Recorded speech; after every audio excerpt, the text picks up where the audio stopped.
Hello दोस्तों, नमस्कार। मैं पी के राजपूत आपका फिर से स्वागत करता हूं। आज की वीडियो में हम जानेंगे हमारा एकेडमिक कितना होना चाहिए, हमें कितने एकेडमिक पे कितने नंबर सुपर टेट में लाने होंगे जिससे हमारी नौकरी एकदम श्योर हो जाए। आगे कितनी वैकेंसी आने वाली है, अगर वैकेंसी 25,000 आती है तो हमें कितने नंबर लाने चाहिए, अगर वैकेंसी 30,000 आती है तो हमें कितने नंबर लाने चाहिए, अगर वैकेंसी 40 या 50,000 के बीच में आती है तो हमें सुपर टेट में कितने नंबर लाने चाहिए, कितने नंबर पर हम सेव होंगे। अब इसमें कैटेगरी वाइज देखेंगे, एससी का अलग, ओबीसी का अलग, जनरल का अलग, हर किसी को कैटेगरी वाइज देखेंगे कि किसको कितना नंबर लाना चाहिए और किसका कितना एकेडमिक होगा, जिस पर हमें कितने सुपर टेट में नंबर की जरूरत पड़ेगी। और हम देखेंगे कि हमारा किस भर्ती में, जैसे 25,000 आई तो इसमें गुणांक कितना जाएगा, 30,000 आई तो इसमें गुणांक मैक्सिमम कितना जाएगा, अगर 40 या 50,000 आ रही है तो उसमें कितना गुणांक जा सकता है फाइनल सिलेक्शन में। इन सब चीजों पर आज हम चर्चा करेंगे। तो चलिए दोस्तों शुरू करते हैं। सबसे पहले हमारा टारगेट जो प्रेजेंट के हिसाब से चल रहा है, प्रेजेंट की भर्ती हम 50,000 को मान के चल रहे हैं। 50,000 से कम नहीं आनी चाहिए। जो आगे आने वाली भर्ती है 2023 की, 50,000 से कम नहीं आएगी। उसके हिसाब से हमारा टारगेट 120 है। हमारा तुम्हें रोज याद दिलाने का मतलब ये है कि तुम्हें लगना चाहिए कि हम किसी की तैयारी कर रहे हैं। ऐसा नहीं है कि डंडोरा पीट रहे, फेल कर रहे हैं, तैयारी कर रहे हैं, टीचर बनना है।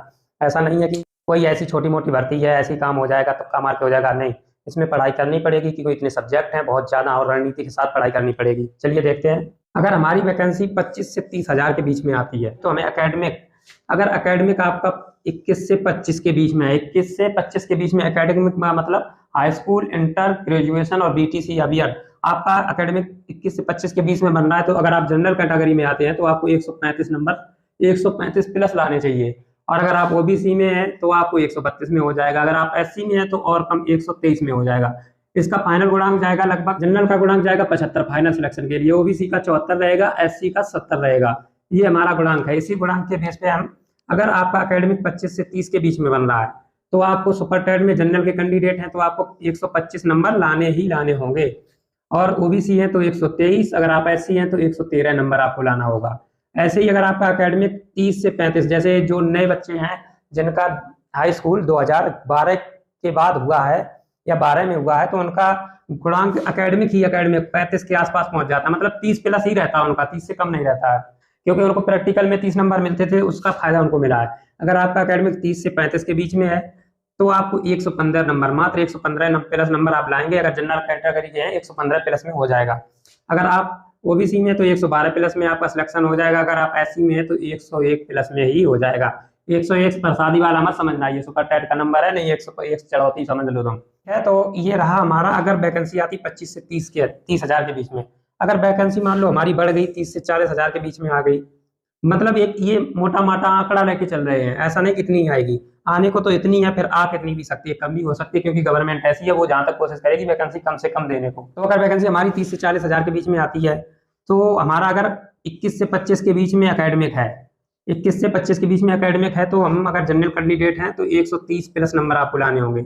अगर ओबीसी कैंडिडेट हैं 127 प्लस में आपका सिलेक्शन हो जाएगा। एससी हैं तो 118 प्लस में ही हो जाएगा। इसमें जनरल का 73 गुणांक जाएगा, ओबीसी का 72 गुणांक जाएगा और एससी का 68 में ही सिलेक्शन हो जाएगा, श्योर है।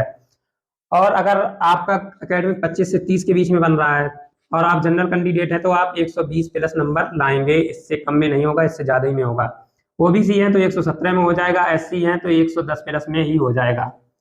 अगर आपका एकेडमिक 30 से 35 के बीच में है और आप जनरल कैंडिडेट हैं तो आपका 110 में सिलेक्शन हो जाएगा, 110 प्लस में आराम से सिलेक्शन हो जाएगा।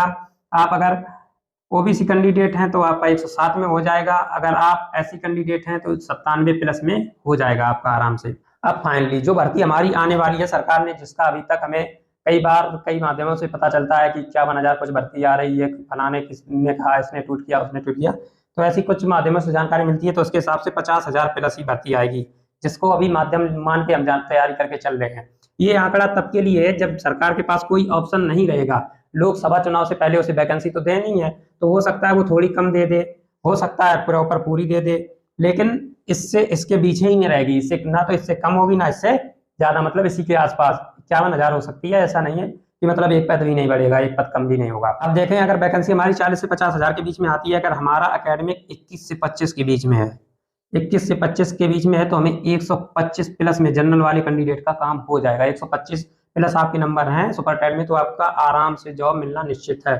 अगर आप ओबीसी हैं तो आपका 122 में सिलेक्शन हो जाएगा, एससी है तो 113 प्लस में सिलेक्शन हो जाएगा।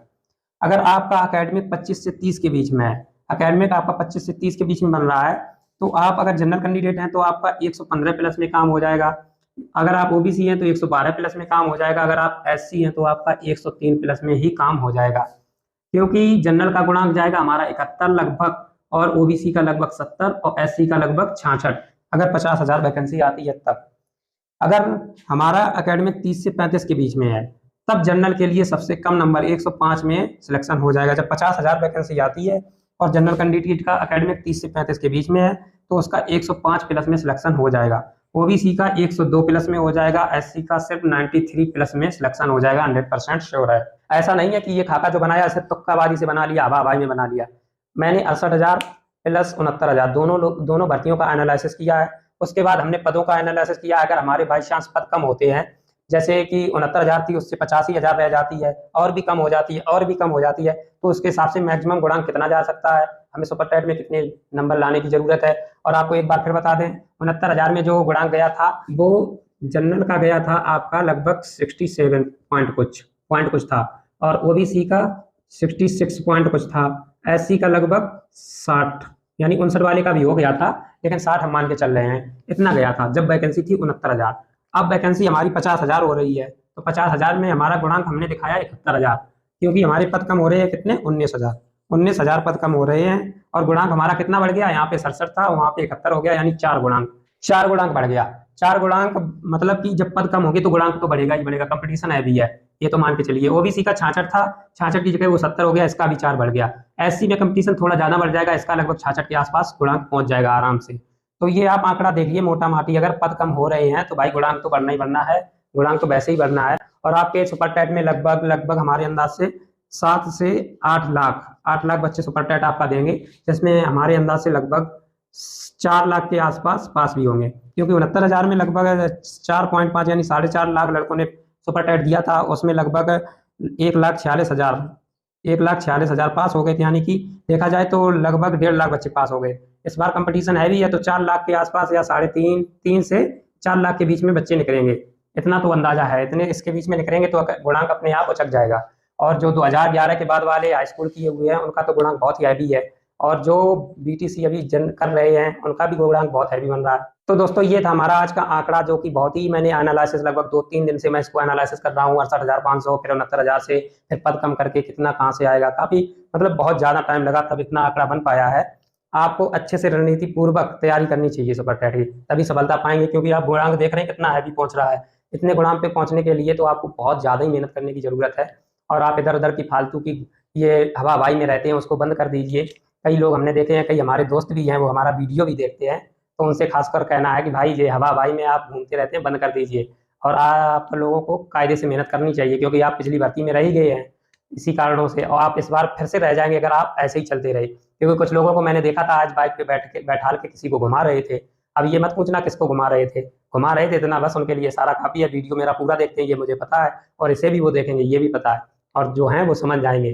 तो कहाँ घुमा रहे थे वो तो हम पर्सनली मिलकर आपसे पूछेंगे, कहाँ कहाँ गए थे, किस होटल को बुक किया था। बाद बाकी आप लोग रणनीति पूर्वक इसे तैयार कीजिए बहुत अच्छी तरीके से। अगर आपको सुपर टेट निकालना है या नौकरी लेनी है, टीचर बनना है, तो आप ये एकेडमिक और ये सुपर टेट के नंबर आप देख के चलिए, इस हिसाब से आपको तैयारी। इससे पहले मैंने कई वीडियो में पूरी रणनीति बताई है कि सब्जेक्ट को किस प्रकार तैयार करना है, आप उसे देख लीजिए। और आगे नेक्स्ट वीडियो हम बनाते रहेंगे आपकी रणनीति के लिए, कैसे आपको किस चीज़ को तैयार करना है। चलिए दोस्तों, तब तक के लिए नमस्कार। स्वस्थ रहिए, मस्त रहिए, पढ़ते रहिए और मौज करते रहिए, लेकिन मौज ज़्यादा मत कीजिए। ऐसी मौज नहीं कि बाइक पे बैठा के होटल में घुमा रहे, पिज्जा बर्गर डोसा खिला रहे। मौज उतनी ठीक है, पढ़ाई तक किताबों से दोस्ती कर लीजिए, प्यार भी किताबों से ही कर लीजिए। जो भी है मेरा प्रेम प्रसंग जो भी है किताबों से होना चाहिए।